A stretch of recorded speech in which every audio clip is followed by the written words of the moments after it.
Greetings to everyone. As we approach the new year 2013, I would like to read selections from my new collection of poetry entitled Daydreams and Other Lapses. I will start with a poem that is the title of the collection. Daydreams and Other Lapses. Into the depths, stark terrain of the unspeakable id, roaming the tundra, subconscious in all its pitiful misgivings, marooned on the unspeakable ship of doubt, a captainless vessel devoid of rudder. Into the depths, filled with luscious dreams, unsavory nightmares, and hope based on nothing in particular. Above, summer consumes its inexorable path across the open sky.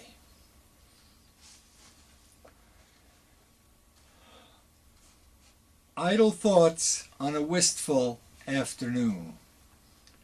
Wistful moments entice me, yet reality continues in pursuit of all the inescapable consequences of being.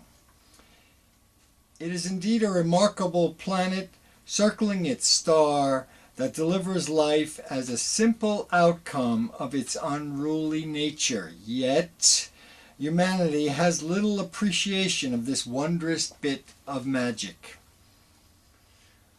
Crows disrupt eagles' carnivorous intentions. Plants yield up their brilliant flowers to entice and industrious insects and impale on human vision the breath of the divine.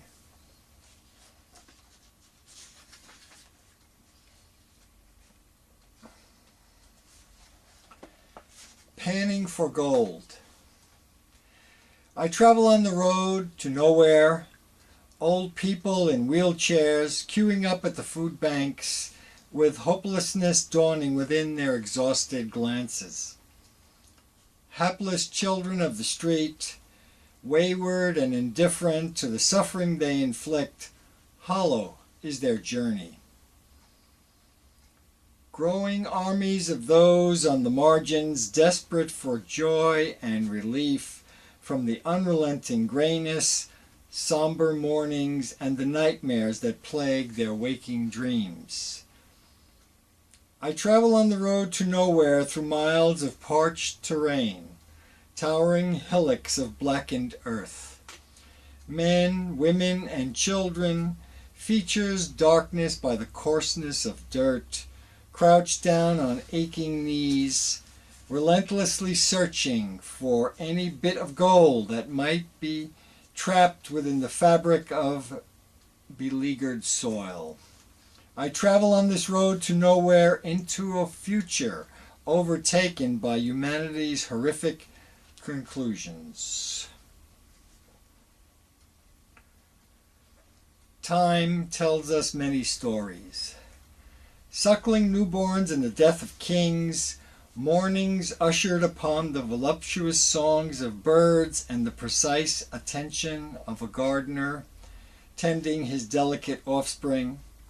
The way the dawn breaks, the spell of darkness, and the unsettling roar of an avalanche on a snow-filled mountain trail. Assault of deadly warships upon an open sky, and luxurious aromas from a bakery on a downtown street. Raucous glee of children on a summer afternoon, and delicate hands of a surgeon as he rescues another patient from premature death. Wild rush of river through its narrow canyon, and raging wall of fire across beleaguered forests of bone-dry Arizona. Time tells us many stories within the scope of an aging universe.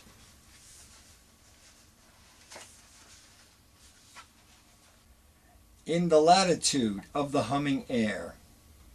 Morning wind coaxes tall grass to sing, growing reeds for flautists to endear. Rain is wrung from mighty clouds, sky to earth with frightening thunder. Sky emboldens earth, inciting seeds to flower. Between the stars lies vacuum. Suns dance lively circles with their submissive planets. In the latitude of the humming air, we cleave ourselves to bear the fruits of love's intention.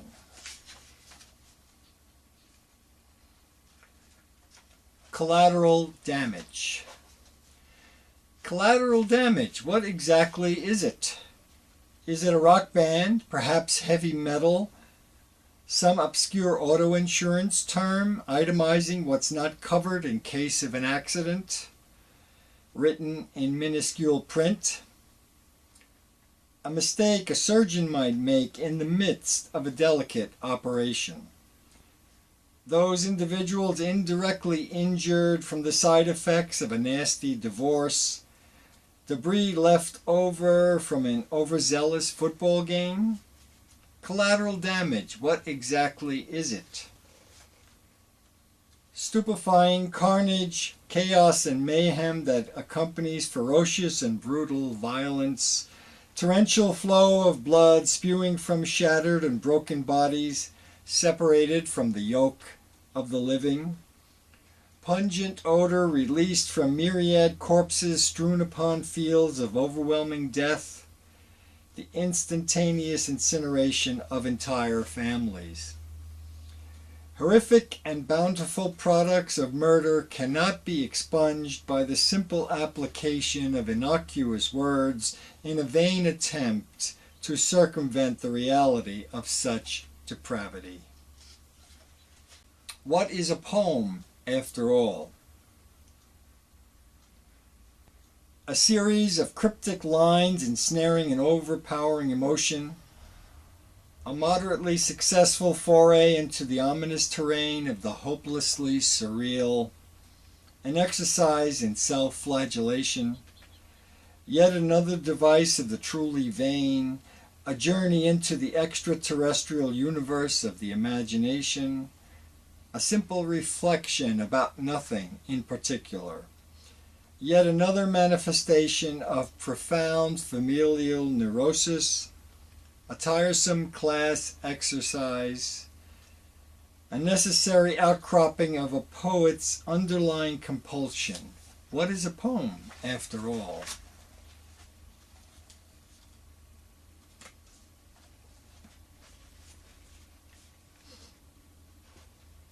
Ellis Island. From Italy they came, all their possessions in cloth bags and battered trunks, their family, their village, their culture, even their language discarded. My grandparents held those destined to be my parents in their comforting embrace, herded into steerage like mindless chattel, holding on desperately to everything meaningful, bound for America. Weeks of travel over horrific seas, exposed to all manner of human ills, body against body, with no room to move freely, filled with fright, propelled by longing, driven by desperation, longing for a better life in the land of dreams. Those with enough mettle to survive the transit spied the haunting image of the great lady of the harbor. They wept, they cheered, they applauded, they embraced. There to disembark on Ellis Island, a mammoth of a building that swallowed them into a great hall where they were processed, registered, stamped, and examined for the signs of disease, for evidence of mental instability, for anything that could delay their entrance to America, hungry for labor to propel the great and insatiable dynamo of progress. I am a child of these New World adventurers, 100 million of us, launched from the seeds and eggs of those who made that singular journey into an untried and wholly unknown future.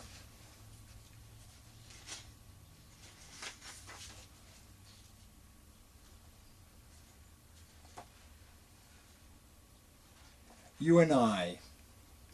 You and I, heart-thumping pedestrians, neurological wonders with brains in a past, with inquisitive minds and a kind of cosmic view. You and I, we are two passing through the oatmeal mush of time, and together, high on now.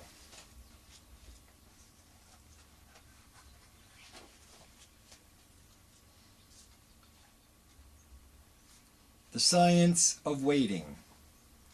Within the long meandering queue for services provided by the state, reluctantly, we wait. Life put aside like an old dilapidated pair of shoes, ennui elevated to a high art, silence secured within the din of worried and desperate thoughts. There is a science to waiting that has eluded me for these many years. I have two more poems I'd like to read. One is called Summer Nights, New York. Childhood memories deflate like old and tired balloons, yet images of sleepless summer nights in New York remain ensnared within the essential framework of my being. Windows open wide without a breeze to stir me. Sweat glistens my body like an erotic film star. I try desperately not to stir and add more heat to the merciless evening. Idle thoughts wash over me, marooned on a sea of inertia, waiting for exhaustion to overwhelm and rescue me into sweet dreams' reprieve.